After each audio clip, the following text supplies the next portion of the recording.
नमस्कार, अपने सब गोटा देख रहल छी मिथिला माइक। हम छी गौरव मिश्रा।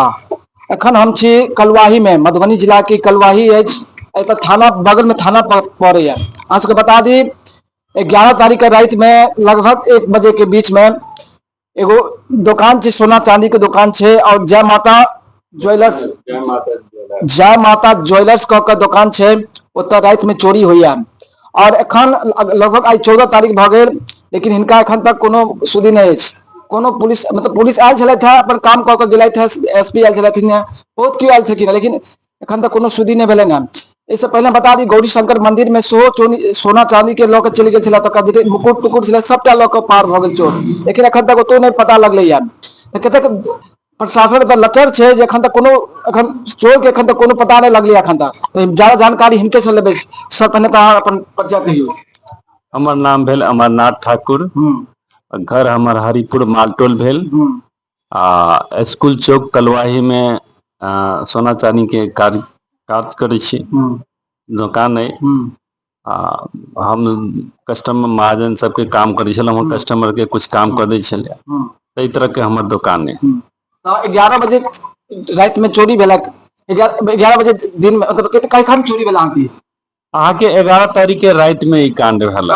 हमरा सबेर में अहाँ के 7 बजे खबर गेला। कुछ लोग देखलखिन शटर अलगल छै, तै लऽ के हमरा खबर गेला। शटर टूटल छलैया? जी मिडिल से अहाँ के टेढ़ छलै। कते के अहाँ के मतलब टोटल मतलब चोरी के पता लागि रहल है? समथिंग आकलन कऽ के हम सबटा थाना पर दऽ देने छियै।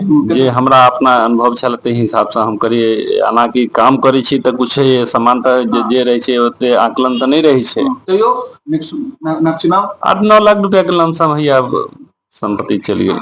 देखियो हिनका लग से 8-9 लाख जबकि हम ऐसा नहीं, हम अहाँ के लमसम अहाँ के 20-22 साल से हम थोड़े के अर्जित कऽ के अपन दुकान के स्ट्रेंथ केने छी। एहन बात नहीं छै जे हम 2 दिन 4 दिन, हमरा 22 साल से हमर दुकानदारी भऽ गेल। हमर उम्र भऽ गेल अहाँ के 48-49 भऽ गेल। पुलिस सब की कह रहल है अहाँ के? वो तो आश्वासन देलक जे देखियो बहुत जल्दी रिकवरी के प्रयास भऽ रहल छै, जे हेते लेकिन अखन तक कोनो या ई पर संज्ञान नहीं हमरा बुझा रहल। देखिए आज 4 दिन भऽ गेल, 11 तारीख के रात में भेलै है, लेकिन आई 14 तारीख के, लेकिन कोनो पुलिस प्रशासन कोनो नहीं खबर लऽ रहल छथिन। लेकिन फेरो कहलखिन हम थाना पर जेबै। देखियो पुलिस प्रशासन टाइट छै, लेकिन पुलिस प्रशासन एतेक लचर छै। कलवाही थाना सिर्फ कलवाही थाना में एखन तक कोनो सुधि नहीं लेलखिन है। और सर अहाँ तो मालटोल के रास्ता में जाइ छी, रास्ता नहीं? हाँ, ई मालटोल के रास्ता में छै। एक दुकान कॉर्नर छोड़ के बैंक छै, ऊपर स्टेट बैंक छै, ओई के नीचा में दुकान है। कॉर्नर के एक दुकान छोड़ के तो सारा सामान लग रहा है सब A to Z लगल। मतलब यहाँ तक एठो थोड़ा गिलट विलट का रेडीमेड आर्टिफिशियल आइटम जो मोती वोती है ना, वही सब छोड़ दिया। डब्बा हुआ खाली है। तो वो जानकार है कैसा चोर था, तो चोर करने वाला का ये अनुभव होगा। देखियो ई कतेक लचल व्यवस्था छै जे आज तक चोरी होइ छै, लेकिन पुलिस प्रशासन एकदम लचर रहे छै। अहाँ सब देख लेबै जे थाना ई कलवाही में लगातार चोरी के काम बढ़ रहल अछि। अहाँ सब ई वीडियो के ज्यादा से ज्यादा शेयर करू, जे सरकार तक पहुँचे।